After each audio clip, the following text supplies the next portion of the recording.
নমস্কার বন্ধুরা, বিনার রান্নাঘরে আপনাদের সবাইকে স্বাগত। আজ আমার রেসিপি চিংড়ি মাছের ঝাল। তাহলে আসুন বন্ধুরা, দেরি না করে কিছু কথা কিছু গানে আমরা চিংড়ি মাছের ঝালটা করে নিই। তাহলে চটপট দেখুন, চিংড়ি মাছগুলো আমি ছাড়িয়ে ফেলছি। চিংড়ি মাছ কিন্তু আমি পুরোটাই খোসা ছাড়াবো, আপনারা চাইলে কিন্তু মাথার দিকটা না ছাড়াতেও পারেন। এবার ছাড়িয়ে কিন্তু আমি এই শিরদাঁড়ার মধ্যে একটা যে সুতোর মতো অংশ থাকে সেটা আমি বের করে দেবো। বন্ধুরা, এটা কিন্তু আপনারা যখন ছাড়াবেন তখন কিন্তু এই কাজটা করবেন, যাতে এই দেখুন, এই যে চিংড়ি মাছের যে একটা বর্জ্য পদার্থ আছে সেটা কিন্তু আমাদের খাওয়া পড়ে, এটা কিন্তু কখনোই খাওয়া উচিত নয়। এইভাবে কিন্তু চিংড়ি মাছটা কেটে নেবেন। এই যে শিরদাঁড়ার মধ্যে দেখুন একটা ছোট্ট এই সরু সুতোর মতো একটা অংশ আছে, এটা টেনে ফেলে দিতে হয়। বন্ধুরা দেখুন, এইবার সব মাছগুলো আমি ছুরি দিয়ে এইভাবে সুতোর মতো যে অংশ আছে ওটা ফেলে দেবো। আর মাথার কাছেও কিন্তু একটা ময়লা থাকে, সেটাও আপনারা ফেলে দেবেন। আমি তো মাথা কেটে একেবারেই প্রায় বাদ দিয়ে দিয়েছি। বন্ধুরা, আমার কিন্তু মাছটা পুরোটাই কাটা হয়ে গেছে।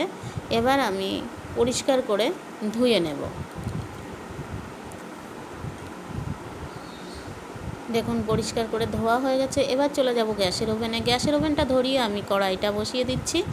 বন্ধুরা, এখানে কিন্তু একটু দুর্ভাগ্যবশত একটু দেখানো হয়নি, আপনারা কিছু মনে করবেন না।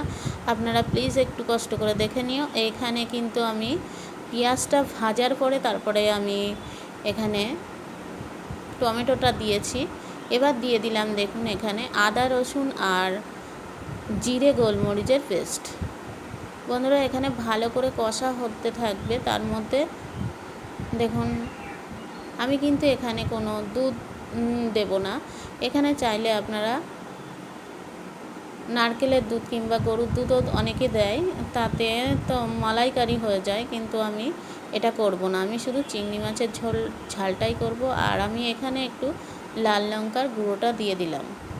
বন্ধুরা, এবার আমি একটু সামান্য গরম জল অ্যাড করে দেবো, যাতে মশলাটা একটু তলার দিক দিয়ে ধরে না যায়। আর আমি কিন্তু এখানে চিংড়ি মাছটাই কাঁচাই দিয়ে দেবো, আপনারা চাইলে কিন্তু এটা ভেজে দিতে পারো। আমি এটা কাঁচা দিয়ে দেবো।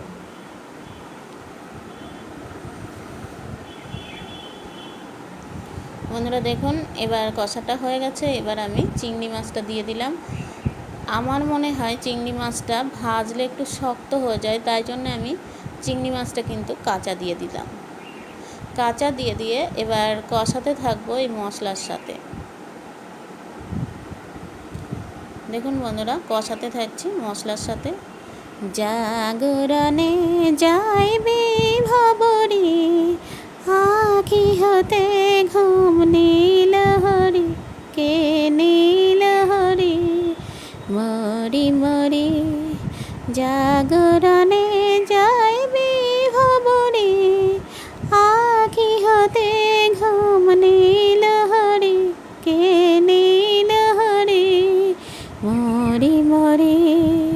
যার লাগি ফিরি একা একা, আখি পিপাসিত নাহি দেখা। যার লাগি ফিরি একা একা, আখি পিপাসিত নাহি দেখা। তারি বাসি ওগো তারি বাসি, তারি বাসি বাজে হিয়া ভরি, মরি মরি জাগরণে যাইবি ভাবরি। বন্ধুরা, আমি গান করতে করতে অনেক দূর চলে এসেছি। দেখুন, আমার চিংড়ি মাছটা একদম পারফেক্ট রেডি হয়ে গেছে। এবার আমি একটা প্লেটের ওপরে তুলে দেখাবো বন্ধুরা, যে কত সুন্দর চিংড়ি মাছের ঝালটা হয়েছে। বন্ধুরা দেখুন, এখানে কোনো এক্সট্রা কোনো মশলা ব্যবহার করিনি, শুধুমাত্র আদা জিরে আর গোলমরিচের পেস্ট দিয়ে এত সুন্দর চিংড়ি মাছ হয়। বন্ধুরা দেখুন, খেতে কিন্তু মালাইকারির এক অংশও কম না।